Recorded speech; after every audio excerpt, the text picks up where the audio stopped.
नमस्ते दोस्तों, NCERT series पर आधारित एक नए वीडियो लेक्चर श्रृंखला में पुनः आपका स्वागत है। आज जो लोग एलटी ग्रेड जीआईसी लेक्चरर विषय जीव विज्ञान की तैयारी कर रहे हैं, उनके लिए यह बहुत मोस्ट इम्पॉर्टेंट क्वेश्चन जो एक्टिव रिसोर्स बुक्स कक्षा 11 जीव विज्ञान से लिया गया है, चैप्टर 6, और चैप्टर 6 का नाम पुष्पी पादपों का शरीर, एनाटॉमी ऑफ फ्लावरिंग प्लांट के आज क्वेश्चन हम लोग करने जा रहे हैं। क्वेश्चन करते हैं।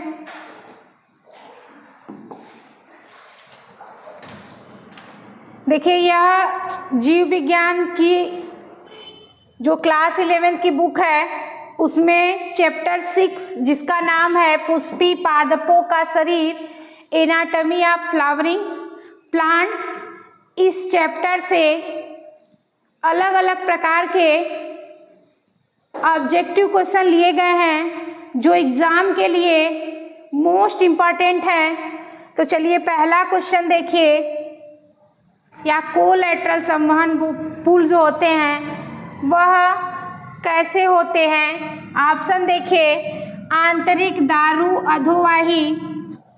ऑप्शन देखिए इसका, कोलैटरल संवहन पुल आंतरिक दारू अधोवाही के द्वारा घिरा होता है। आंतरिक अधोवाही दारू के द्वारा घिरा होता है। आंतरिक अधोवाही अंदर तथा दारू बाहर की ओर होता है, या दारू भीतर तथा अधोवाही बाहर की ओर स्थित होता है।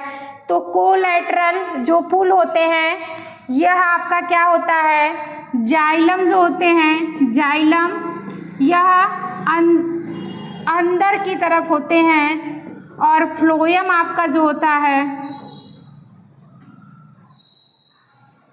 देखिए इसका ऑप्शन आंतरिक दारू अधोवाही के द्वारा घिरा होता है।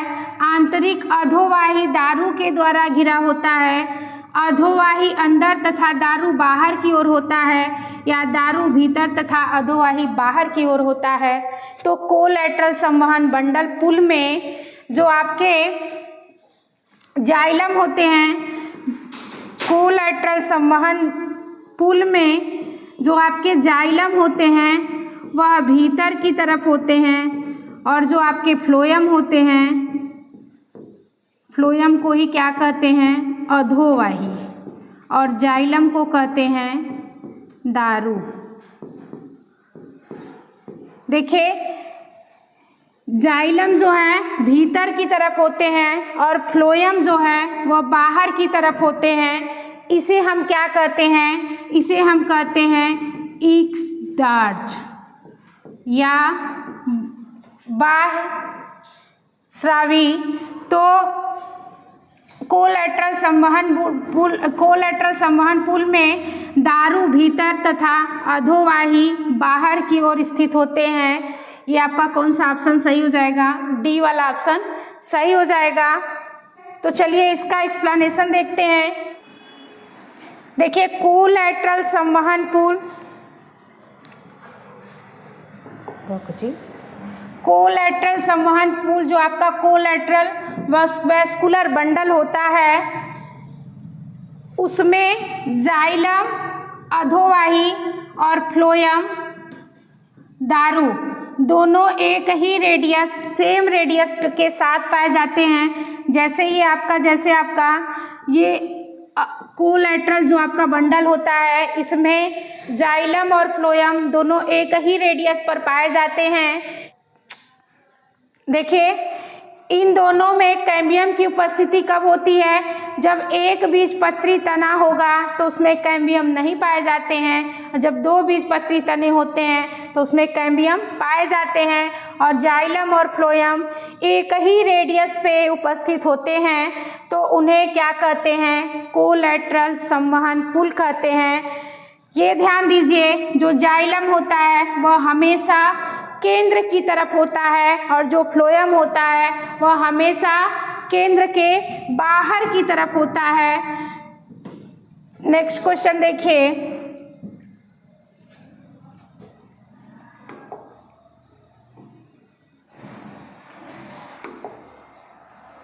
ऐसा संवहन पुल जिसमें आदि दारू परिधि की ओर स्थित होता है कहलाता है। देखिए अभी हम आपको बताएं कि जाइलम और फ्लोएम में प्रोटोजाइलम मेटाजाइलम होता है। तो यह क्वेश्चन कह रहा है ऐसा संवहन पुल जिसमें आदि दारू मतलब प्रोटोजाइलम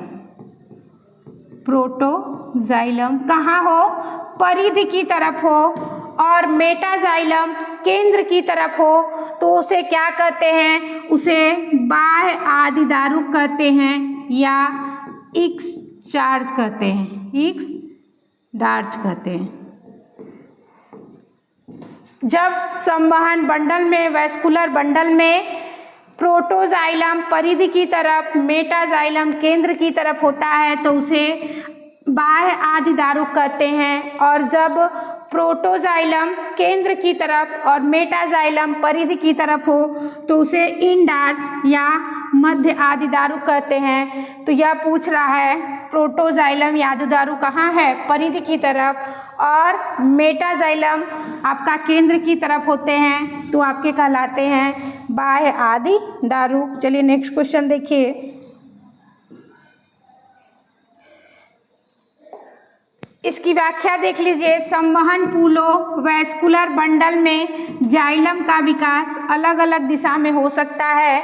यदि प्रोटोजाइलम परिधि की ओर और मेटाजाइलम भीतर केंद्र की ओर हो तो इसे क्या कहते हैं, इसे एक झार्स कहते हैं, और यह केवल जड़ों में पाई जाती है। जो आपके एक झार्स होती है वह कहाँ पाई जाती है, जड़ों में पाई जाती है। और यदि आदि दारू भीतर की ओर तथा उत्तर दारू बाहर की ओर हो तो उसे इंडार्च कहते हैं, और ये कहाँ पाई जाती है,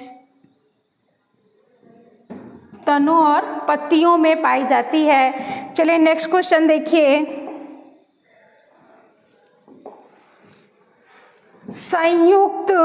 संयुक्त उभय फ्लोएमी बाइकोलेटरल तथा वर्धी संवहन पुल पाए जाते हैं।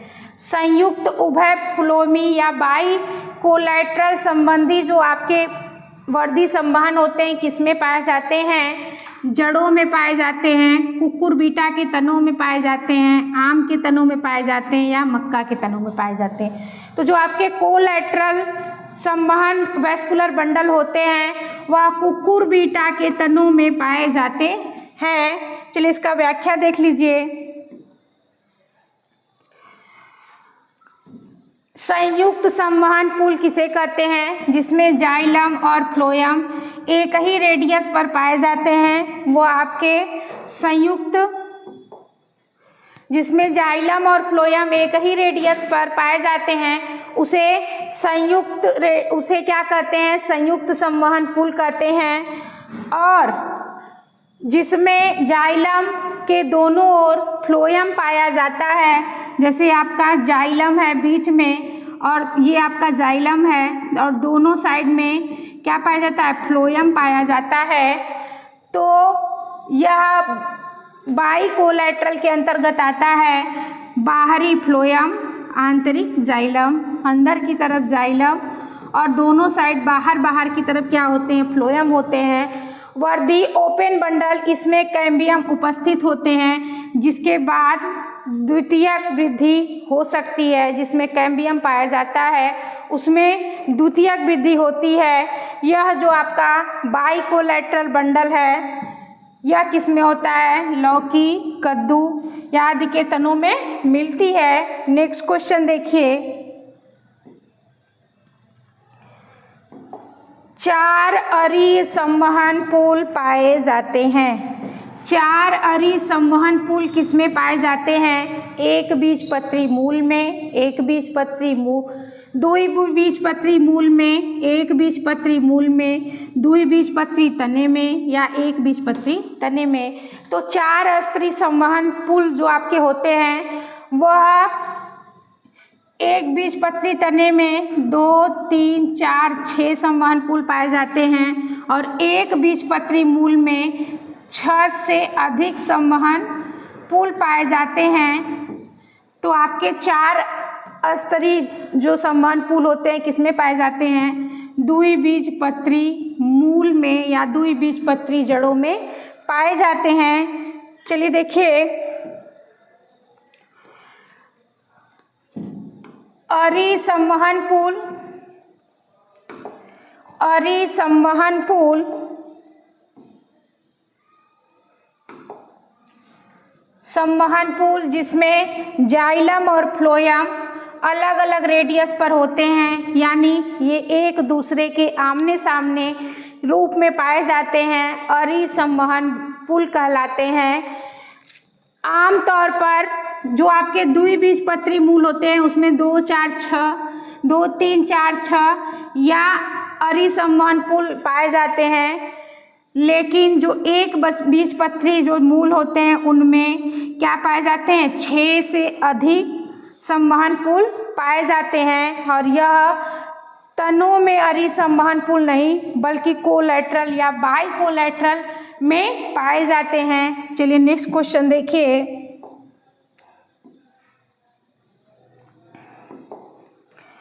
वातरंध्र का मुख्य कार्य है। वातरंध्र का मुख्य कार्य क्या है? वातरंध्र कहाँ पाए जाते हैं? पत्तियों में ऊपर नीचे जो छोटी छोटी सूक्ष्म छिद्र पाई जाती हैं जिसमें गैसों का आदान प्रदान होता है। कहने का मतलब वायुमंडल से वह कार्बन डाइऑक्साइड लेती है और ऑक्सीजन को छोड़ती है। तो यह सूक्ष्म जो छोटे छोटे छिद्र पाए जाते हैं पत्तियों में, ये वातरंध्र होते हैं और इसका मुख्य कार्य क्या होता है? वातोत्सर्जन करना, गठेशन करना, रसारोहण करना या गैसीय विनिमय करना। तो जो छिद्र होते हैं उनका मुख्य कार्य क्या होता है? गैसों का आदान प्रदान करना या गैसीय विनिमय करना। चलिए देखिए,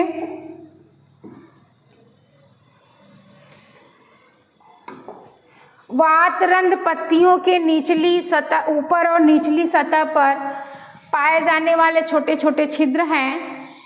इसका मुख्य कार्य वातावरण के बीच गैसों का आदान प्रदान, कार्बन डाइऑक्साइड और ऑक्सीजन का करना, साथ ही इनमें पौधों से जलवाष्प के रूप में बाहर निकलता है जिसे क्या कहते हैं? वाष्पोत्सर्जन कहते हैं। पौधे जब जलवाष्प के रूप में पानी को बाहर निकालते हैं, यह प्रक्रिया क्या कहलाती है? यह प्रक्रिया वाष्पोत्सर्जन या ट्रांसपिरेशन कहलाती है। लेकिन मुख्य कार्य क्या है? गैसीय विनिमय को ही माना जाता है। चलिए नेक्स्ट क्वेश्चन देखिए।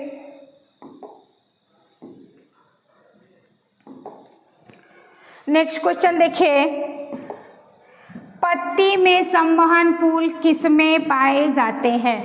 पत्ती में जो वैस्कुलर बंडल होते हैं वह किसमें पाए जाते हैं? सिराओं में पाए जाते हैं, खंभ ऊतक में पाए जाते हैं, ऊपरी बाह्य त्वचा में पाए जाते हैं या निचली बाह्य त्वचा में पाए जाते हैं।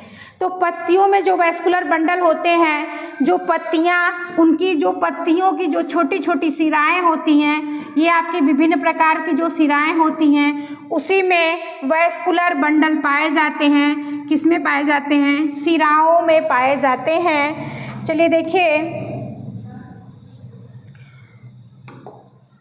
पत्तियों के जो मीसोफिल होती है, मीसोफिल सेल होती है, इसकी कोशिकाओं में प्लाज्मोडेस्माटा या संवहन पुल पाए जाते हैं। इसका मुख्य कार्य क्या है? इस जड़, लवण, शर्करा व अन्य संदेश कोशिका से कोशिका तक पहुंचाने का कार्य करते हैं। नेक्स्ट क्वेश्चन देखिए,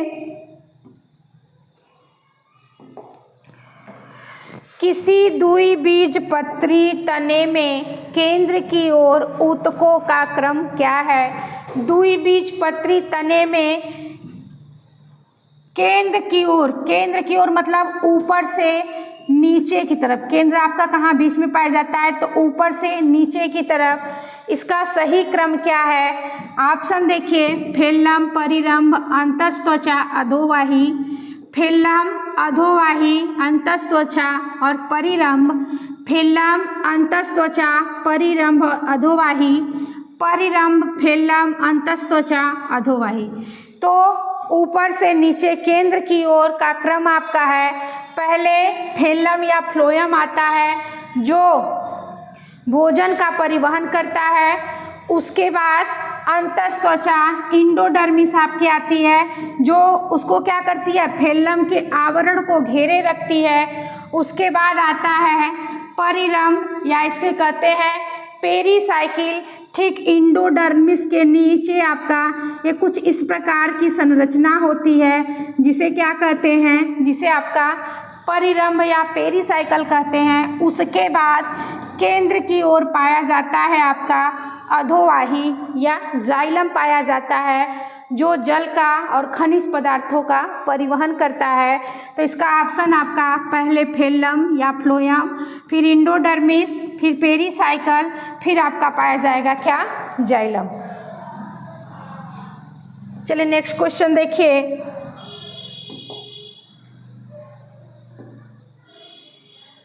देखिए द्विबीजपत्री तनों में फेल्लम का कार्य मुख्य क्या है? फेल्लम का मुख्य कार्य है भोजन का परिवहन करना। अंतस्त्वचा या इंडोडर्मिस का यह परत फेल्लम पर की अंदर की ओर स्थित होती है। परिरंभ या पेरीसाइकिल यह वैस्कुलर बंडल को घेरता है। अधोवाही जाइलम जो होता है वह जल और खनिज को ऊपर की ओर परिवहन करने का कार्य करता है। नेक्स्ट क्वेश्चन देखिए। मूल की एपिब्लेमा किसके समान होती है? मूल की एपिब्लेमा किसके समान होती है? जो जड़ों में एक एपिब्लेमा स्ट्रक्चर पाया जाता है वह किसके समान होती है? परिरंभ के समान, अंतस्त्वचा के समान, बाह्य त्वचा के समान या रंभ के समान। तो मूल की जो एपिब्लेमा होती है इस पे कुछ बाल जैसी संरचना पाई जाती है। यह किसके समान होती है? एपिडर्मिस या बाह्य त्वचा के समान होती है, क्योंकि एपिब्लेमा बाह्य त्वचा पर ही पाई जाती है और उस पे कुछ बालों जैसी संरचना पाई जाती है। चलिए देखिए, पौधों की जड़ों में सबसे बाहरी परत को एपिब्लेमा कहते हैं। यह तनों की एपिडर्मिस यह बाह्य त्वचा के समान होती है। एपिब्लेमा में क्यूटिकल नहीं पाया जाता और यहाँ से ही रूस्ट हेयर, देखिए बालों जैसी संरचना निकलती है जो जल और खनिज लवणों का अवशोषण करती है। नेक्स्ट क्वेश्चन देखिए।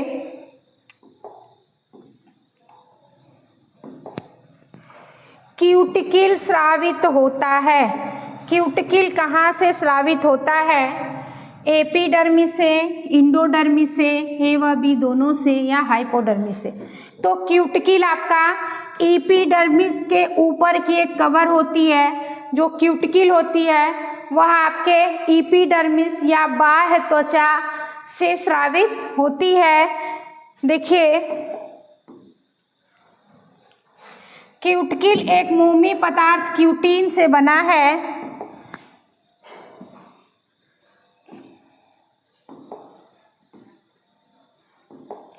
क्यूटिकल एक मोम जैसा पदार्थ होता है, वह किससे बना होता है? क्यूटीन से बना होता है। यह पौधों की पत्तियों, तनों आदि की एपिडर्मिस बाह्य त्वचा से स्रावित होती है। इसका मुख्य कार्य क्या है? पौधों से जल की हानि या वाष्पोत्सर्जन जब अधिक होता है तो उसको रोकने का कार्य करता है और रोग जनकों से क्या करता है? रक्षा प्रदान करता है। नेक्स्ट क्वेश्चन देखिए।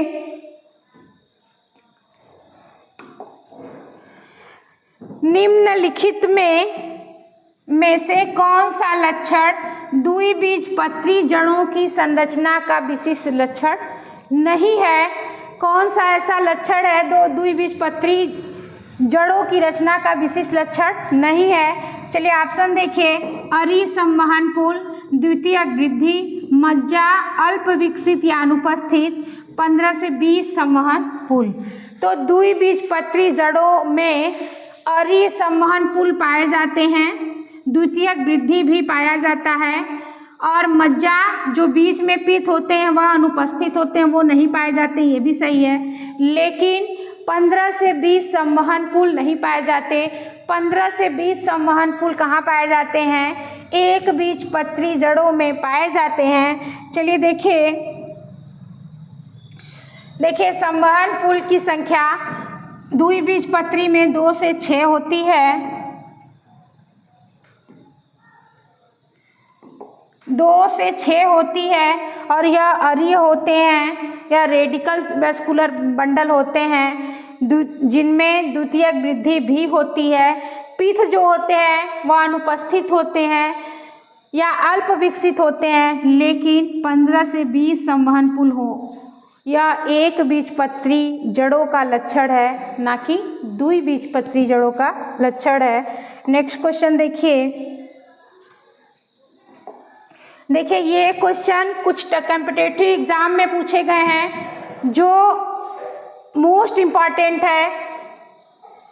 पहला क्वेश्चन देखिए, निम्नलिखित प्रश्नों के 4 विकल्प में से एक सही विकल्प चुनिए। टायलिसिस दिखाई देता है। टायलिसिस किसमें दिखाई देता है? टायलिसिस क्या होता है? यह जो जाइलम की वाहिकाओं में, जाइलम की कोशिकाओं में या गुब्बारे जैसी फूली संरचना बना लेती है, इसे क्या कहते हैं? टायलिसिस कहते हैं। यह अधोवाही कोशिकाओं में दिखाई देता है, रश्मि मृदुतक कोशिकाओं में दिखाई देता है, स्थूल कोण कोशिकाओं में दिखाई देता है, या दारू कोशिकाओं में दिखाई देता है। तो टायलिसिस जो आपका दिखाई देता है यह दारू कोशिकाओं में या जाइलम की कोशिकाओं में दिखाई देता है। चलिए देखिए, टायलिसिस एक विशेष प्रकार की संरचना होती है जो जाइलम के वेसल्स में या जाइलम की कोशिकाओं में दिखाई देती है। जब पौधे की जाइलम कोशिकाएं बूढ़ी हो जाती हैं, बहुत लंबे समय के बाद यह दिखाई देती है, या किसी कारणवश चोट लग जाती है, तब पास की पैरेन्काइमा कोशिकाएं पास की जो पैरेन्काइमा कोशिकाएं हैं वह अपनी गुफाओं को या वाहिकाओं को एक गुहा लुमेन की तरह संरचना बनाती है, जो गुब्बारे जैसे उभार की तरह प्रतीत होती है, जिसे क्या कहते हैं? टायलिसिस कहते हैं। चलिए नेक्स्ट क्वेश्चन देखिए, निम्नलिखित में से कौन सी कैल्शियम कार्बोनेट से निर्मित होती है? कौन सी ऐसी संरचना है जो कैल्शियम कार्बोनेट की बनी होती है? ये क्वेश्चन CPMT 2010 और 13 में पूछा गया है। ऑप्शन देखिए, रेफाइट्स की, ये आपका क्या है? ड्रूस की, सिस्टोलिथ की, या इनमें से सभी। तो कौन सी ऐसी संरचना है जो कैल्शियम कार्बोनेट की बनी होती है? देखिए रेफाइट्स की जो संरचना होती है यह कैल्शियम ऑक्जेलेट की बनी होती है, और ड्रूस की जो संरचना होती है वो कैल्शियम ऑक्जेलेट के क्रिस्टल की बनी होती है। लेकिन जो सिस्टोलिथ की संरचना होती है वह बनी होती है किससे? कैल्शियम कार्बोनेट से बनी होती है। कौन सा ऑप्शन सही हो जाएगा? ऑप्शन C सही हो जाएगा, सिस्टोलिथ। चलिए देखिए, यह सुई जैसी नीडल शेप कैल्शियम ऑक्जेलेट के क्रिस्टल संरचनाएं होती हैं। कौन? रेफाइट्स। और ड्रूस जो आता है आपका, यह गोल या तारे जैसी समूह में पाए जाने वाली कैल्शियम ऑक्जेलेट की संरचना होती है। सिस्टोलिथ आपका होता है वह कैल्शियम कार्बोनेट का बना होता है। इसका अर्थ है कोशिका पत्थर। नेक्स्ट क्वेश्चन देखिए, ड्यूरामेन पाया जाता है। ड्यूरामेन किसमें पाया जाता है? ये क्वेश्चन CPMT 2012 में पूछा गया है। ड्यूरामेन किसमें पाया जाता है? ऑप्शन देखिए, द्वितीयक काष्ठ के भीतरी भाग में, रस काष्ठ में, द्वितीयक काष्ठ के बाह्य भाग में या परिरंभ में। तो ड्यूरामेन की संरचना जो होती है, यह गुब्बारे जैसी फूली हुई संरचना होती है। यह द्वितीयक काष्ठ के बाह्य भाग में पाया जाता है। चलिए देखिए, लकड़ी या वुड दो प्रकार के होते हैं, एक होता है सैपवुड और एक होता है हार्डवुड। बाहरी भाग, यह बाहरी भाग होता है हल्के रंग का, इसमें वाहिकाएं जाइलम वेसेल्स सक्रिय रहती है और जल और खनिजों का परिवहन करती है। किसमें? सैपवुड में। हार्डवुड में क्या होता है? यह द्वितीयक काष्ठ का भीतरी भाग है। यह भीतरी भाग होता है गहरा रंग के लिए रहता है। इसमें वाहिकाएं जो होती हैं विभिन्न प्रकार की, वह मृत हो जाती हैं। हृदय काष्ठ की वाहिकाएं जाइलम वेसेल के ल्यूमेन में आसपास की कोशिकाओं से पैरेन्काइमा के द्वारा छोटे छोटे गुब्बारे जैसे उभार आ जाते हैं, जिसे क्या कहते हैं? ड्यूरामेन कहते हैं। जो आपके ल्यूमेन के पास की जो कोशिकाएं होती हैं, उनमें पैरेन्काइमा के द्वारा छोटे छोटे उभार आ जाते हैं, जिसे क्या कहते हैं? ड्यूरामेन कहते हैं। चलिए नेक्स्ट क्वेश्चन देखिए, कैस्पेरियन पट्टियां होती हैं। ये क्वेश्चन CPMT 2005 या KCET 2013 में पूछा गया है कि कैस्पेरियन पट्टियां किसमें पाई जाती हैं? ऑप्शन देखिए, अंतस त्वचा में, बाह्य त्वचा में, वलकुट में या परिरंभ में। तो कैस्पेरियन पट्टियां जो आपकी होती हैं वह इंडोडर्मिस में पाई जाती हैं। अंतस त्वचा में कैस्पेरियन नाम की एक पट्टियां पाई जाती हैं। चलिए देखिए, पौधों की जड़ों में इंडोडर्मिस एक विशेष परत होती है जो कार्टेक्स या स्टील के बीच स्थित होती है। इंडोडर्मिस की कोशिकाओं की पार्श्व, रेडियल तथा अनुप्रस्थ दीवारों पर लिग्निन और सवेरिन का मोटा जमाव पाया जाता है। इन्हीं जमाव को, जो आपका लिग्निन और सवेरिन का मोटा जमाव पाया जाता है, इन्हीं जमाव को क्या कहते हैं? कैस्पेरियन पट्टियां कहती हैं।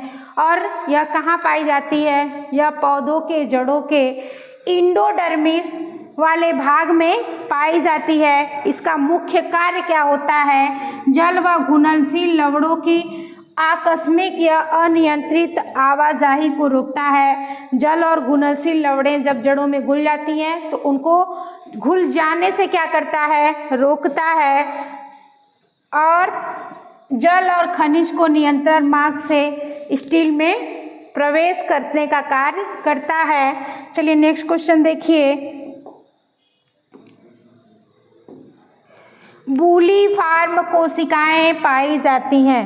बूलीफार्म कोशिकाएं किसमें पाई जाती हैं? ये क्वेश्चन CPMT 2013 में पूछा गया है कि बूलीफार्म कोशिकाएं जो होती हैं वह किसमें पाई जाती हैं? ये बूलीफार्म कोशिकाएं एक बीजपत्री तनों में पाई जाती हैं। यह होती क्या है कि जब पानी कम मिलता है तो यह पत्तियां अपना क्या करती हैं? सिकोड़ लेती हैं, और सिकोड़ने के दौरान पानी का ह्रास कम होता है। तो बूलीफार्म कोशिकाएं किसमें पाई जाती हैं?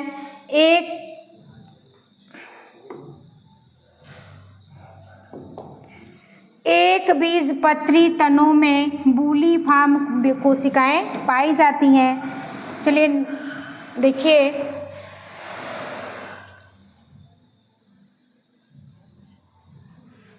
बूलीफार्म कोशिकाएं, इन्हें मोटर कोशिकाएं, बूलीफार्म कोशिकाओं को मोटर कोशिकाएं भी कहते हैं। यह विशेष प्रकार की बड़ी पतली भित्ति वाली एपिडर्मल कोशिकाएं होती हैं। इनका मुख्य कार्य क्या है? पत्तियों को मोड़ना और जल का संरक्षण करना। जब पत्तियों में पानी का ह्रास हो जाता है तो यह पत्तियों को मोड़ लेती हैं और जल के ह्रास को बचाती हैं। यह केवल एक बीजपत्री पौधों की पत्तियों के ऊपरी सतह पर पाई जाती हैं। विशेषकर यह किसमें पाई जाती हैं? घासों में स्पष्ट रूप से दिखाई देती हैं। नेक्स्ट क्वेश्चन देखिए,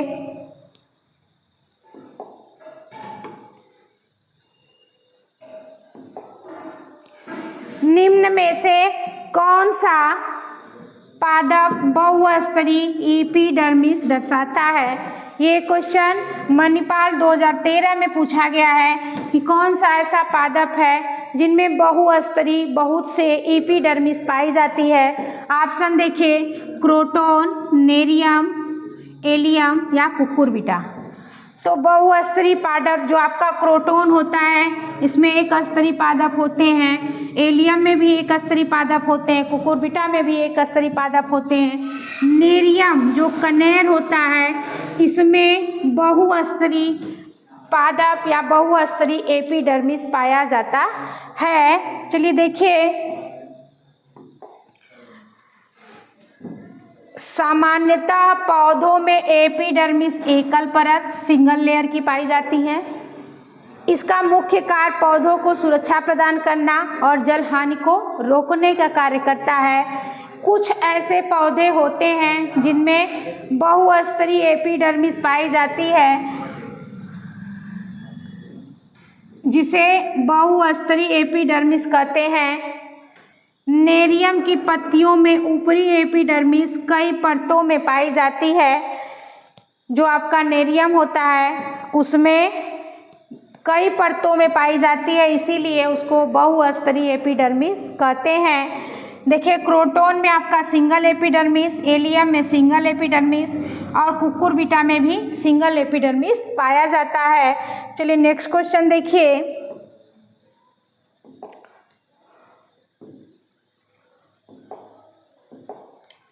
टेरिडोफाइटा के अधोवाही में अनुपस्थित होता है। ये क्वेश्चन मणिपाल 2013 में पूछा गया है कि टेरिडोफाइटा के जो फ्लोएम होते हैं उनमें क्या नहीं पाया जाता। ऑप्शन देखिए, चालनी कोशिकाएं, चालनी नलिकाएं, सहकोशिकाएं या बास्ट कोशिकाएं, बास्ट रेशे। तो टेरिडोफाइटा के जो फ्लोएम होता है उसमें सह कोशिकाएं या कैंपेनियन सेल नहीं पाया जाता। ब्रायोफाइटा और टेरिडोफाइटा में कैंपेनियन सेल सह कोशिकाएं नहीं पाई जाती, सह कोशिकाएं पाई जाती है। तो अनावृतबीजी और आवृतबीजी पौधों में, चलिए देखिए, टेरिडोफाइटा का फ्लोएम आदिम प्रकार का होता है। इसमें सीप टेल या सचालनी कोशिकाएं और फ्लोएम पैरेन्काइमा दोनों नहीं पाई जाती। कैंपेनियन सेल जो सह कोशिकाएं और सीव ट्यूब्स चालनी नलिकाएं का उद्भव बाद में एंजियोस्पर्म में हुआ, इसलिए टेरिडोफाइटा में सह कोशिकाएं नहीं पाई जाती और चालनी कोशिकाएं भी नहीं पाई जाती। चलिए नेक्स्ट क्वेश्चन देखिए,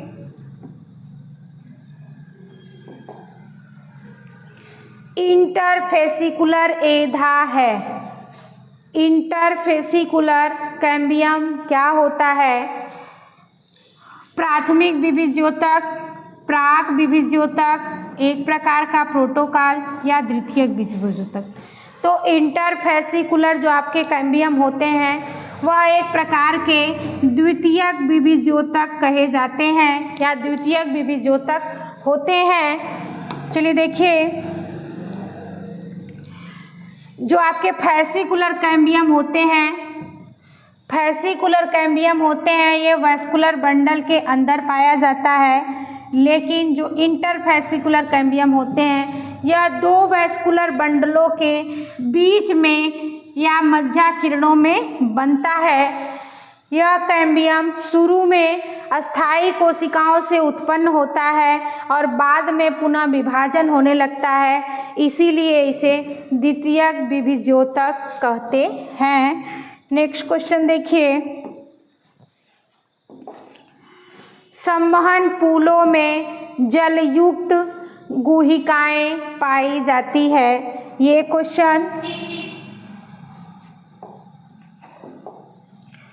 क्वेश्चन CBSE PMT 2012 में पूछा गया है कि संवहन पुलों में जलयुक्त गुहिकाएं किसमें पाई जाती हैं? सूरजमुखी में, मक्का में, साइकस में और पाइनस में।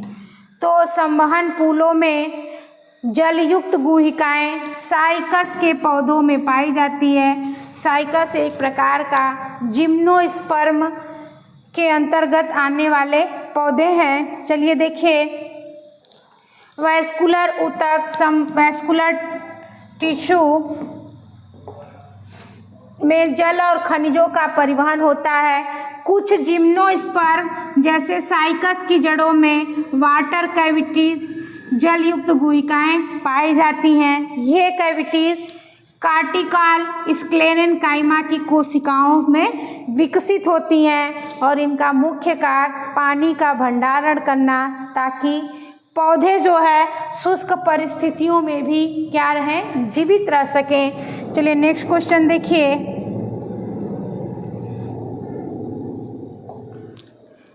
अनावृत बीजों को मृदुकाष्ठ वाले स्पर्मेटोफाइट्स भी कहा जाता है क्योंकि इसमें अनुपस्थित होता है। ये क्वेश्चन CBSE PMT 2012 में पूछा गया है कि अनावृत बीजी जो पौधे होते हैं उनका मृदुकाष्ठ वाले स्पर्मेटोफाइट भी, उन्हें मृदुकाष्ठ वाले स्पर्मोफाइट भी कहते हैं क्योंकि इनमें क्या अनुपस्थित होता है? कैम्बियम, फ्लोयम, मोटी कोशिका भित्ति वाली वाहिकाएं या जाइलम वाहिका। तो जो अनावृत बीजी पौधे होते हैं उनमें स्पर्मेटोफाइट उनको कहा जाता है। उनमें जाइलम बेसेल्स नहीं पाए जाते या जाइलम बेसेल्स क्या होते हैं? अनुपस्थित होते हैं। चलिए देखिए, अनावृत बीजी या जिम्नोस्पर्म ये वे पौधे हैं जिनमें बीज के ऊपर आवरण नहीं पाया जाता, जैसे साइकस, पाइनस, जैसे आपका साइकस, पाइनस और गिंगो बाइलोबा। ये आपके अनावृत बीजी पौधों के अंतर्गत आता है। इनमें जाइलम बेसेल्स जो होते हैं वह नहीं पाए जाते, जाइलम बेसेल्स अनुपस्थित होती है। कंडक्शन ऑफ वाटर इसका मुख्य रूप से ट्रैकिड्स या मोटी भित्ति वाली वाहिकाओं से घिरा होता है और इसलिए इन्हें सॉफ्टवुड स्पर्मेटोफाइट्स या डेडवुड स्पर्मेटोफाइट्स भी कहते हैं। ये आपका कभी कभी डायरेक्ट एग्जाम में पूछ लेता है कि ऐसा क्यों कहते हैं। चलिए नेक्स्ट क्वेश्चन देखिए,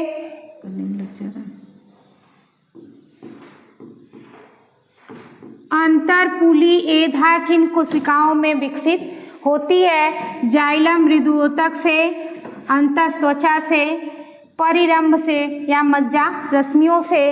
तो अंतरपुली एधा जो होती है वह इंडोडर्मिस से विकसित होती है या अंतस्त्वचा से विकसित होती है। चलिए देखिए,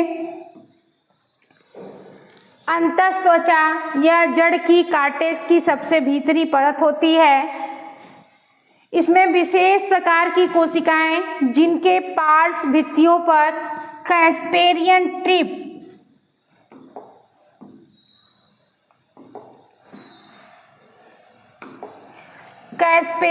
ट्रिप पाया जाता है।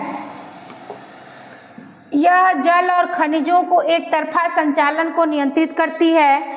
चलिए नेक्स्ट क्वेश्चन देखिए,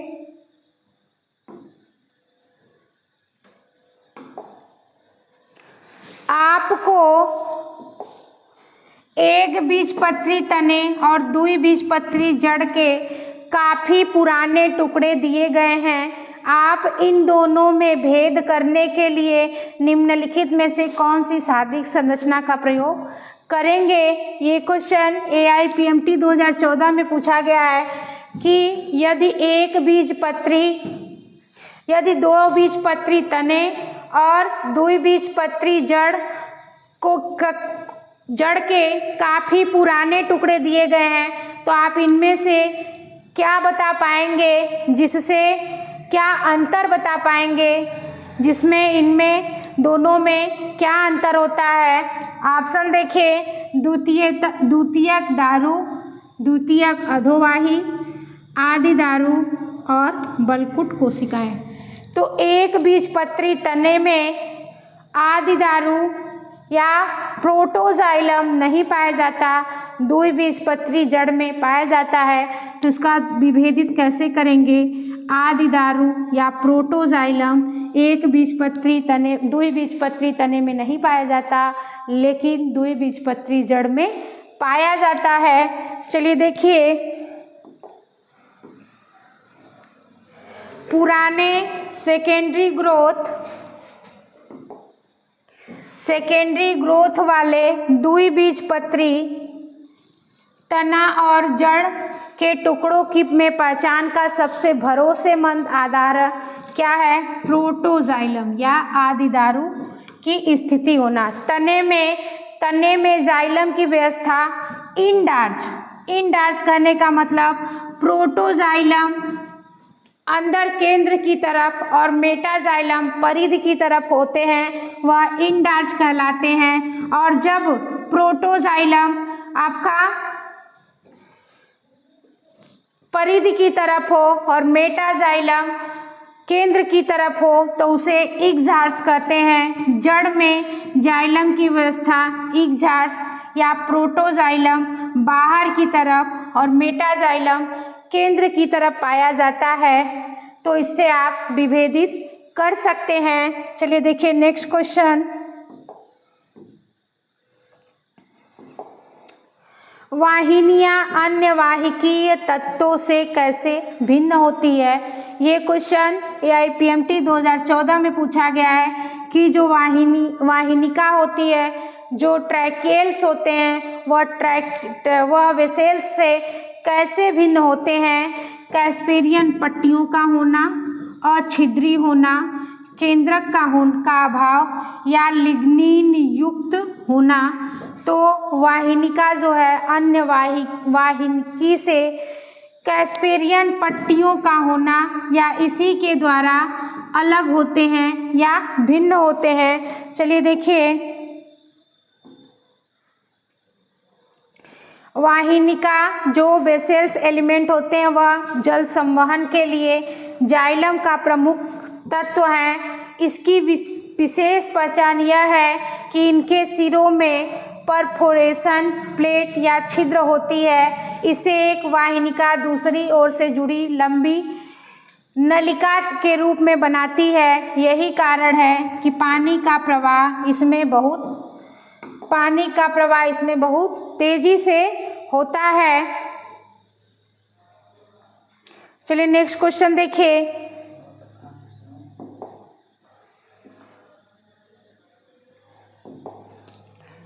वातरंध का क्या कार्य है।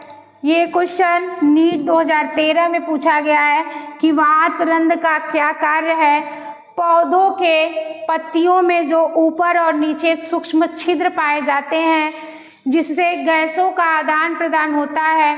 वायुमंडल से कार्बन डाइऑक्साइड लेते हैं और प्रकाश संश्लेषण के दौरान जब वो ऑक्सीजन गैस बनाते हैं तो वो वायुमंडल में छोड़ने का कार्य करते हैं। तो यह वातरंध का मुख्य कार्य क्या है, गैसीय विनिमय करना।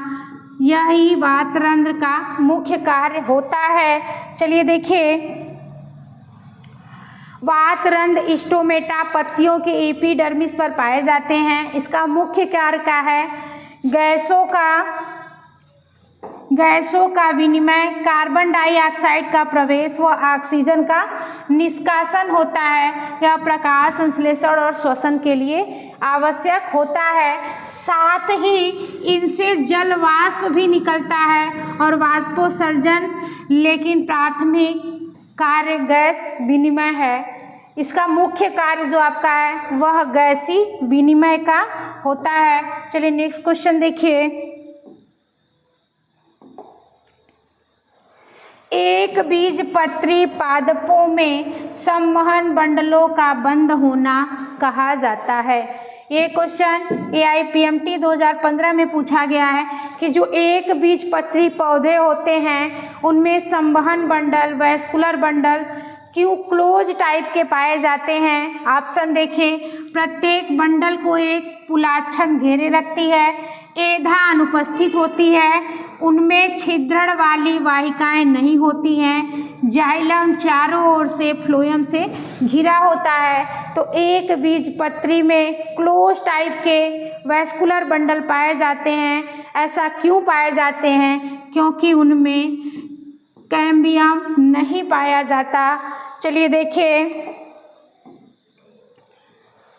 क्लोज्ड वैस्कुलर बंडल वह बंडल जिनमें जाइलम और फ्लोएम के बीच में कैम्बियम नहीं पाया जाता। कैम्बियम न होने से द्वितीयक वृद्धि नहीं हो पाती, इसलिए इन्हें क्लोज वैस्कुलर बंडल कहा जाता है। एक बीजपत्री या मोनोकाट में यह बंडल आमतौर पर कोलैटरल होते हैं, इधर उधर स्कैटर्ड रहते हैं और बाहर से अक्सर स्क्लेरेनकाइमा की बंडल शीत से घिरे होते हैं, पर क्लोज्ड कहलाने का एकमात्र यह कारण है कि इनमें कैम्बियम नहीं पाया जाता। नेक्स्ट क्वेश्चन देखिए। एक बीजपत्री जड़ का मुख्य लक्षण किसकी उपस्थिति है? यह क्वेश्चन AIPMT 2015 में पूछा गया है कि एक बीजपत्री मोनोकाट जो रूट होते हैं उनका मुख्य लक्षण किसकी अनुपस्थिति का होना। ऑप्शन देखें, खुले संवहन बंडल, छितरे संवहन बंडल, संवहन न्यास या कैम्बियम का अभाव का नहीं होना, कैम्बियम त्रिज्या की तरफ जाइलम और फ्लोएम के बीच स्थित होना।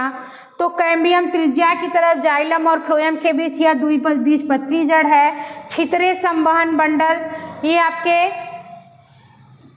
पाए जाते हैं, लेकिन इसका मुख्य कारण क्या है कि एक बीजपत्री जड़ में संवहन न्यास में कैम्बियम का नहीं होना या कैम्बियम का अभाव होता है एक बीजपत्री जड़ में। तो कौन सा ऑप्शन सही हो जाएगा? सी ऑप्शन सही हो जाएगा। चलिए देखिए, एक बीजपत्री जड़ में पॉलीआर्च जाइलम होता है और बीच में बड़ा मेड्यूलरी कैविटी केंद्रीय गुहा होता है। जाइलम और फ्लोएम रेडियल रूप से बारी बारी में व्यवस्थित रहते हैं। कैम्बियम अनुपस्थित होता है, इसीलिए सेकेंडरी ग्रोथ नहीं होता। नेक्स्ट क्वेश्चन देखिए।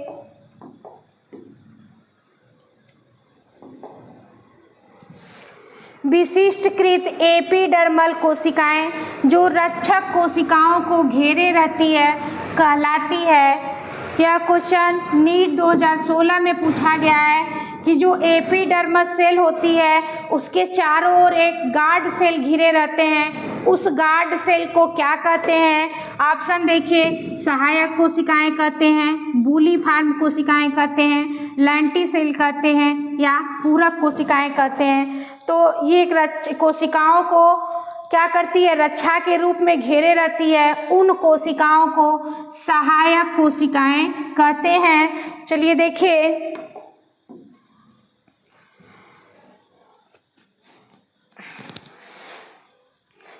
देखिए रक्षक कोशिकाओं को चारों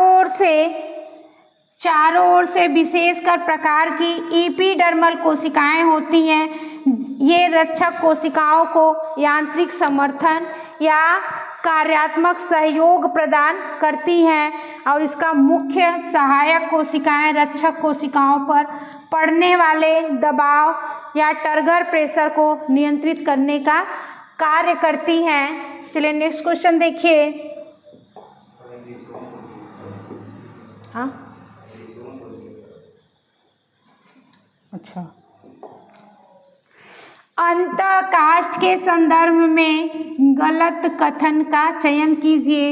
ये क्वेश्चन नीट 2018 में पूछा गया है कि जो अंतःकाष्ठ होते हैं इनमें गलत चयन का कथन करना है। ऑप्शन देखिए, इसमें कार्बनिक पदार्थों का जमाव होता है, यह अत्यधिक टिकाऊ होती है, यह जल एवं खनिजों का प्रवाह संवहन करती है, यह लिग्निनकृत मृत घटकों की बनी होती है।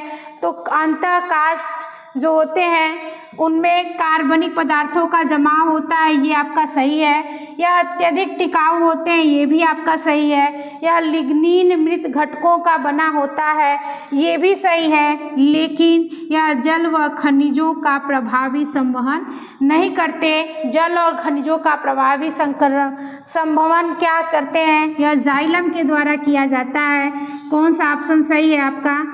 गलत पूछा है, तो सी वाला आपका गलत है। चलिए देखिए, अंतःकाष्ठ जो हार्डवुड होते हैं इनमें यह तने के भीतरी कठोर भाग होता है। इनमें पुराने जाइलम के मृत तत्व पाए जाते हैं, ये सामान्यतः गहरे रंग के होते हैं। इनमें टैनिन, रेजिन, तेल, गम आदि कार्बनिक पदार्थ जमा होता है। यह आपके मजबूत और टिकाऊ होते हैं, जैसे लकड़ी को मजबूती प्रदान करते हैं। इसके जाइलम तत्व लिग्निन युक्त और मृत होते हैं। इसमें जल और खनिजों का संवहन नहीं होता है। यह कार्य बाहरी यानी सैप युक्त या जाइलम का कार्य होता है। चलिए नेक्स्ट क्वेश्चन देखिए। निम्न में से कौन सा मृत कोशिकाओं का बना होता है? ये क्वेश्चन नीट 2017 में पूछा गया है। क्यों, कौन सी ऐसी कोशिकाएं हैं जो मृत कोशिकाओं की बनी होती हैं? ऑप्शन देखिए, जाइलम पैरेन्काइमा, कोलेनकाइमा, कार्कफेलम या फ्लोएम। तो कौन सी ऐसी कोशिकाएं हैं जो क्या है, मृत कोशिकाओं से बनी हैं? ये आपका जाइलम पैरेन्काइमा जीवित कोशिकाएं हैं, कोलेनकाइमा ये भी जीवित कोशिकाएं हैं, और फ्लोएम आपका ये भी जीवित का है। लेकिन कार्क और फेलम जो आपका होता है यह क्या होते हैं, मृत कोशिकाओं की बनी होती है। संवहन एधा को सामान्यतः बनते हैं। संवहन एधा से सामान्यतः क्या बनते हैं? यह क्वेश्चन नीट 2017 में पूछा गया है कि संवहन एधा से क्या बनते हैं। फैलोडर्म बनते हैं, प्राथमिक फ्लोएम बनते हैं, द्वितीयक फ्लोएम बनते हैं और पेरिडर्म बनते हैं। तो वैस्कुलर कैम्बियम से द्वितीयक जाइलम बनते हैं। इसमें जाइलम किनारे किनारे तथा फ्लोएम बीच में पाए जाते हैं। चलिए नेक्स्ट क्वेश्चन। घास की पत्ती में रंध्र कैसे होते हैं? ये क्वेश्चन नीट 2018 में पूछा गया है कि घास की पत्ती जो होती है उसमें रंध्र कैसे होते हैं। घास एक प्रकार की एक बीजपत्री तनों के अंतर्गत आता है या एक बीजपत्री मोनोकाट के अंतर्गत आता है। इसमें रंध्र किस आकार के होते हैं? आयताकार के होते हैं, वृक्काकार के होते हैं, डंबलाकार के होते हैं, ढोलक के आकार के होते हैं। तो घास की पत्तियों में जो रंध्र होते हैं वह डंबलाकार के पाए जाते हैं। चलिए देखिए, एक बीजपत्री पौधों की विशेषताएं होती हैं। इनकी पत्तियों में समांतर शिराविन्यास या पैरेलल वेनेशन पाया जाता है, जैसे गेहूं, धान, घास, गन्ना। शिराएं एक दूसरे के समांतर चलती हैं और जाल जैसी संरचना नहीं बनाती। लेकिन द्विबीजपत्री जो डाइकाट पौधे होते हैं उनमें अधिकांश जालादार शिरा जाल या रेटिकुलेट वेनेशन पाया जाता है, जैसे आम, गुलाब, सूरजमुखी। नेक्स्ट क्वेश्चन देखिए। द्विबीजपत्री तने में द्वितीयक जाइलम और फ्लोएम किससे उत्पन्न होता है? द्विबीजपत्री तने में जाइलम और फ्लोएम किससे उत्पन्न होता है? चलिए देखिए, यह क्वेश्चन नीट 2018 में पूछा गया है कि जो द्विबीजपत्री तने होते हैं उनमें जाइलम और फ्लोएम किससे उत्पन्न होता है? कागजन से, संवहनेधा से, शीर्षक बीजोतक से या कक्षीय बीजोतक से।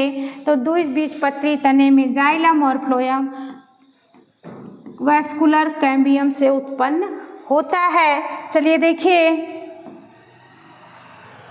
द्विबीजपत्री तने के द्वितीयक वृद्धि तने की मोटाई बढ़ाने का कार्य करती है। यह कार्य वैस्कुलर कैम्बियम द्वारा किया जाता है। वैस्कुलर कैम्बियम की मुख्य भूमिका क्या होती है? यह एक मेरिस्मेटिक ऊतक है जो निरंतर विभाजित होता है। यह अंदर की ओर द्वितीयक जाइलम और बाहर की ओर द्वितीयक फ्लोएम उत्पन्न करता है। चलिए नेक्स्ट क्वेश्चन देखिए।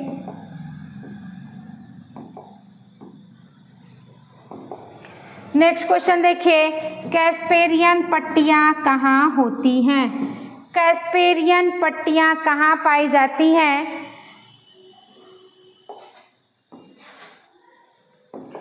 चलिए देखिए, कैस्पेरियन पट्टियाँ कहाँ पाई जाती हैं?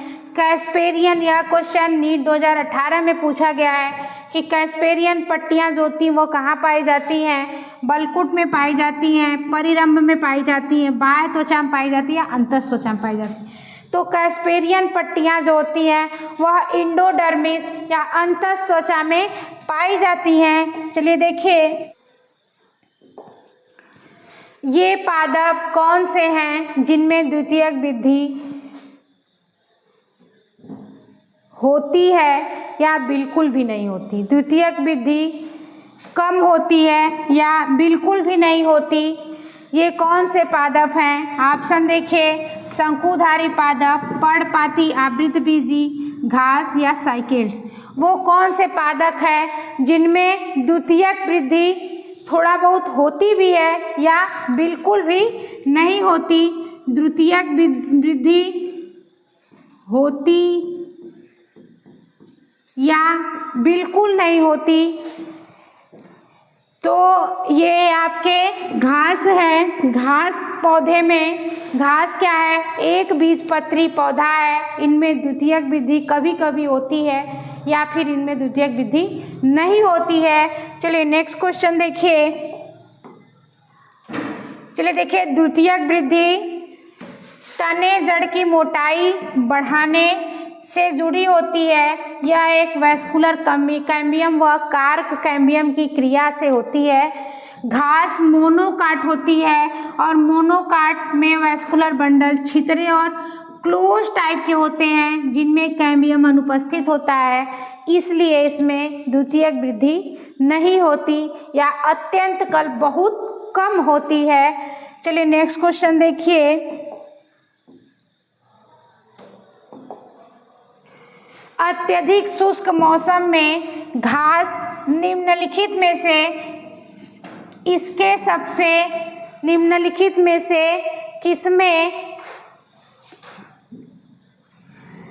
किसमें घास की जो पत्तियां होती हैं वह अंदर की ओर मुड़ जाती हैं? इसका सही कारण क्या है? यह क्वेश्चन नीट 2019 में पूछा गया है। ऑप्शन देखिए, रंध्रों का बंद होना, बूलीफॉर्म कोशिकाओं का शिथिल होना, स्पंजी पर्णव्योतक में वायु स्थानों का सिकुड़ना या वाहिका में टाइलोसिस। तो किस कारण शुष्क मौसमों में घास की जो पत्तियां होती हैं वह अंदर की ओर मुड़ जाती हैं? यह आपका बूलीफॉर्म कोशिकाओं का शिथिल होना। जब वाष्पोत्सर्जन की क्रिया ज़्यादा होने लगती है, जलहास अधिक होने लगती है, तो इनकी जो पत्तियां में बूलीफॉर्म कोशिकाएं होती हैं वह क्या होती हैं? सिकुड़ जाती हैं, शिथिल जाती हैं, जिससे वाष्पोत्सर्जन की क्रिया कम हो और पानी का ह्रास क्या हो? कम हो। चलिए देखिए,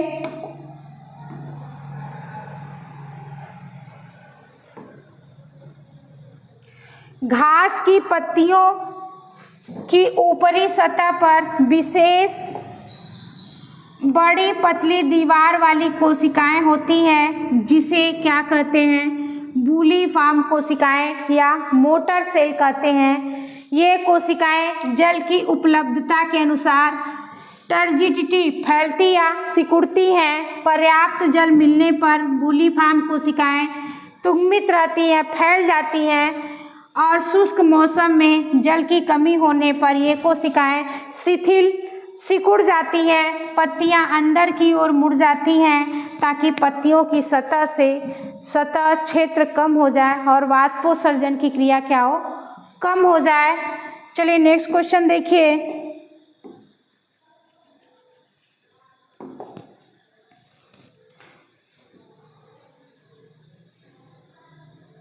वृक्षों में वार्षिक वलयों के बनने के विषय में निम्नलिखित में से कौन सा कथन सही नहीं है।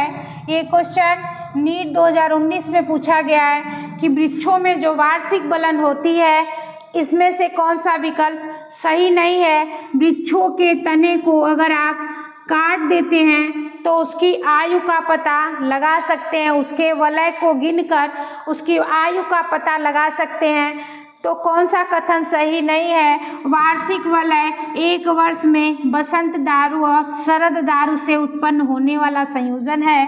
एधा कैम्बियम एक अंतरीय सक्रियता के कारण ऊतक के हल्के रंग और गहरे रंग के वलयों क्रमशः अग्रदारु और पश्चदारु का चयन करना होता है। कैम्बियम की सक्रियता जलवायु में विभिन्नता पर निर्भर करती है। शीतोष्ण कटिबंधीय क्षेत्रों में वृक्षों में वार्षिक वलय सुस्पष्ट नहीं होते। तो कौन सा कथन क्या है, गलत है। यह वार्षिक वलय एक वर्ष में बसंत दारू और शरद दारू से उत्पन्न होने वाला संयोजन है, ये आपका सही है। एधा जो कैम्बियम होते हैं वह आंतरिक सक्रियता के कारण ऊतक के हल्के रंग और गहरे रंगों में वलयों को क्रमशः अग्रदारु और पश्चदारु का चयन करते हैं, ये भी आपका सही है। यह वार्षिक वलय में भाग लेते हैं। तीसरा ऑप्शन देखिए, कैम्बियम की सक्रियता एवं जलवायु की विभिन्नता पर भी निर्भर करती है, ये भी आपका सही है। गलत क्या है, शीतोष्ण कटिबंधीय क्षेत्रों में वृक्षों की वार्षिक वलय सुस्पष्ट नहीं होती, ये आपका ऑप्शन क्या है, गलत है। तो कौन सा ऑप्शन गलत हो जाएगा,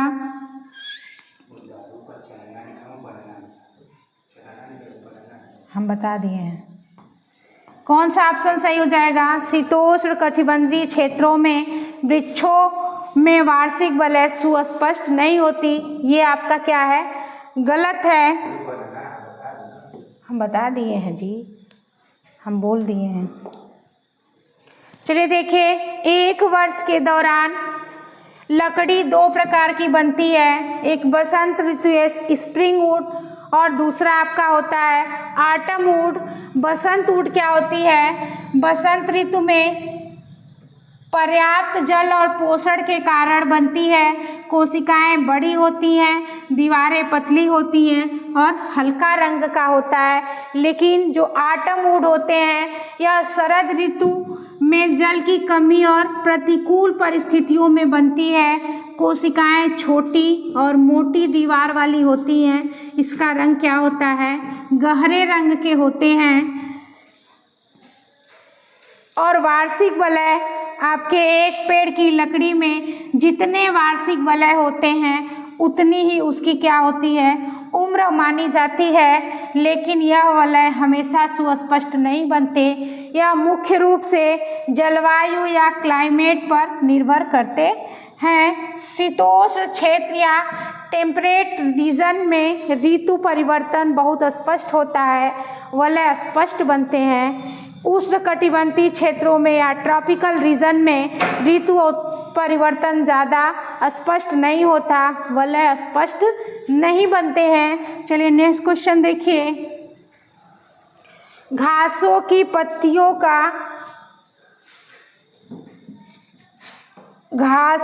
पत्तियों की अधिक बाह्य त्वचा की बड़ी खाली व वर्ण कोशिकाएं क्या होती हैं। यह क्वेश्चन नीट 2020 में पूछा गया है। वातरंध्र द्वार कोशिकाएं या पुल्लाछद कोशिकाएं, या आवर्ध त्वक कोशिकाएं, तो घासों की पत्तियों की बाह्य त्वचा पर जो बड़ी बड़ी खाली वर्ण कोशिकाएं होती हैं वह आपके आवर्ध त्वक कोशिकाएं कहलाती है। चलिए देखिए, घास की पत्तियों की एपिडर्मिस या बाहरी परत में सामान्य कोशिकाओं के बीच कुछ विशेष पतली दीवार वाली कोशिकाएं होती हैं जिन्हें क्या कहते हैं, बूलीफॉर्म कोशिकाएं कहते हैं। ये कोशिकाएं जल की मात्रा को टर्जिट या मतलब फैलाती या सिकोड़ती रहती हैं। पर्याप्त जल होने पर यह क्या करती हैं, टर्जिट कर देती है, फैला देती हैं। पत्ती सीधी और फैली रहती है, लेकिन जब जल की कमी होती है तो ये क्या होती है, सिकुड़ जाती हैं और पत्ती अंदर की ओर मुड़ जाती है, जिससे सतह क्षेत्र कम हो जाता है और वाष्पोत्सर्जन की क्रिया कम हो जाती है, जिससे पानी का ह्रास क्या होता है, कम होता है। चलिए नेक्स्ट क्वेश्चन देखिए, कार्क एधा के विषय में निम्नलिखित में से कौन सा कथन गलत है? कौन सा कथन गलत है? यह क्वेश्चन नीट 2020 में पूछा गया है। ऑप्शन देखिए, यह अपने बाहर की ओर द्वितीयक बलकुट का निर्माण करती है। यह परिचर्म का एक भाग बनाती है। यह वात रंध्रों में बनने के लिए उत्तरदायी होती है। यह 2 परतों की बनी होती है। कौन सा कथन गलत है? तो यह परिचर्म या ऊपरी जो चर्म होती है का एक भाग बनाती है, सही है। यह वात रंध्रों में बनने के लिए उत्तरदायी होती है, ये भी सही है। यह 2 परतों की होती है, ये भी सही है। लेकिन यह अपने बाहर की ओर द्वितीयक बलकुट का निर्माण करती है। ये आपका कार्केदा के बारे में क्या है, गलत है। तो कौन सा ऑप्शन सही हो जाएगा? ए ऑप्शन सही हो जाएगा। चलिए देखिए, कारकैम्बियम या कार्केदा जो होती है वह द्वितीयक पार्श्वी मेरिस्टेम है। यह एपिडर्मिस को बदलने के लिए सक्रिय होती हैं और पेरिडर्म का निर्माण करती हैं। जो कारकैम्बियम होती हैं बाहर की ओर कार्कवलकुट फेलम बनाती है और अंदर की ओर द्वितीयक पटल फैलोडर्म बनाती हैं। यह वार्षिक वलय बनाने में शामिल नहीं होती। वार्षिक वलय वास्कुलर कैम्बियम की क्रिया से बनते हैं। चलिए नेक्स्ट क्वेश्चन देखिए। चलिए देखिए, सक्रिय कोशिका विभाजन की क्षमता वाली कोशिका यह किसका कार्य है? विभिज्योतक ऊतक का कार्य है। एक ऊतक जिसमें सभी कोशिकाएं संरचना और कार्य की दृष्टि में समान होते हैं सरल ऊतक के अंतर्गत आते हैं। विभिन्न प्रकार की कोशिकाओं वाला ऊतक संवहन ऊतक, विभिन्न प्रकार की कोशिकाओं वाला ऊतक संवहन ऊतक के अंतर्गत आता है। अत्यधिक मोटी भित्ति वाली कोशिकाएं ये आपकी क्या कहलाती है? स्क्लेरेट कहलाती है। पहले का दूसरा बाकी सब कट जाएगा। पहले का दूसरा, दूसरे का चौथा, तीसरे का पहला और चौथे का तीसरा। कौन सा ऑप्शन सही हो जाएगा? ए वाला ऑप्शन सही हो जाएगा। चलिए नेक्स्ट क्वेश्चन देखिए।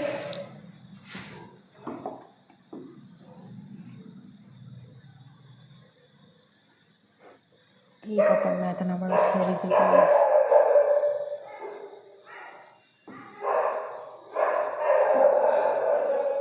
चलिए नेक्स्ट क्वेश्चन देखिए। सूची 1 को सूची 2 से के साथ सुमेलित कीजिए।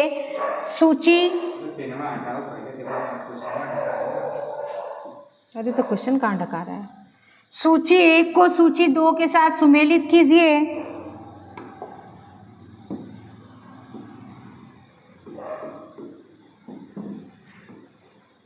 वातरंध्र, कारकैम्बियम, द्वितीयक वलकुट और कार्क।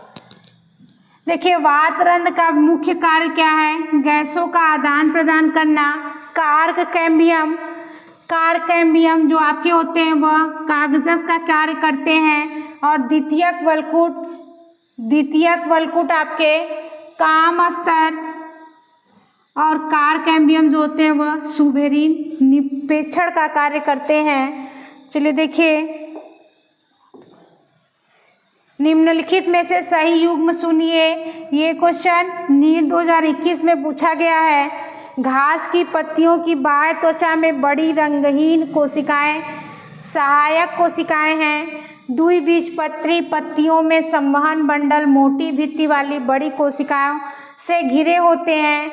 यौगिक ऊतक या मज्जा किरणों की कोशिकाएं जो कैम्बियम वलय में भाग का निर्माण करती हैं। अंतरापूली कैम्बियम बाह्य त्वचा को तोड़ने वाली शिथिल मृदु कोशिकाएं जो छाल में लेंस के आकार का छिद्र बनाती हैं। स्पंजी मृदुतक। तो सही युग्म का चयन करना है। जो घास की पत्तियों की बाह्य त्वचा में बड़ी रंगहीन कोशिकाएं सहायक ऊतक होती है, ये आपका गलत है। द्विबीजपत्री पत्तियों में संवहन मंडल मोटी भित्ति वाली बड़ी कोशिकाओं से घिरे होते हैं, ये भी आपका गलत है। मज्जा किरणों की कोशिकाएं जो कैम्बियम वलय के भाग का निर्माण करती हैं, अंतरापूली कैम्बियम कहलाती हैं, ये आपका क्या है, सही है। जो बीज की जो पीत होती है यह कोशिकाएं कैम्बियम वलय जो वैस्कुलर रिंग होते हैं उनमें भाग लेती हैं, जिसे अंतरापूली कैम्बियम कहते हैं, ये आपका क्या है, सही है। बाह्य त्वचा को तोड़ने वाली शिथिल मूढ़ कोशिकाएं जो छाल में लेंस के आकार की छिद्रित होती हैं, स्पंजी मृदुतक कहलाती हैं, ये भी आपका क्या है, गलत है। चलिए देखिए, एक पुराने वृक्ष में द्वितीयक जाइलम का अधिकतर भाग सघन भूरा होता और कीटों को आकर्षण का प्रतिरोधी होता है। यह किस कारण से होता है?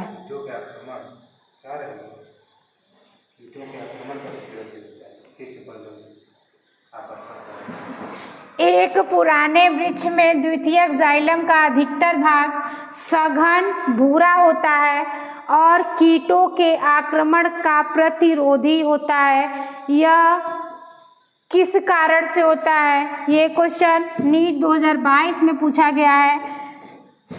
ऑप्शन देखिए, द्वितीयक उपापचय के स्राव और वाहिकाओं के अवकाशिका में उनके एकत्र होने के कारण, कार्बनिक यौगिकों जैसे टेनिन और रेजिन के तने का केंद्रीय परत में एकत्र होने के कारण, तने की बाहरी परत में सुबेरिन और सुगंधित पदार्थों के एकत्र होने के कारण, तने के बाहरी परत में टैनिन, गोंद, राल और सुगंधित पदार्थों के एकत्र होने के कारण, पैरेन्काइमा कोशिकाओं कार्यात्मक रूप से सक्रिय जाइलम तत्व और उड़नशील तेल के उपस्थित होने के कारण।